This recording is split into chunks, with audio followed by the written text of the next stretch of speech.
You ask Tiger to solve. This deals with linear equations with one unknown. The final result is x equals 8. Let's solve it step by step. Simplify the expression. Multiply the fractions. Break up the fraction. Simplify the fraction.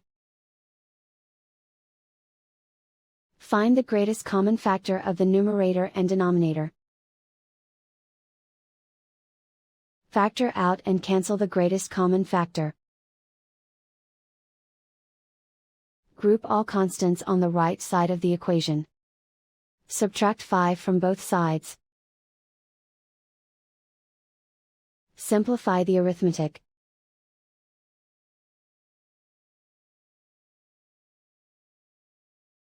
Isolate the x. Divide both sides by 4. Simplify the fraction. Find the greatest common factor of the numerator and denominator. Factor out and cancel the greatest common factor.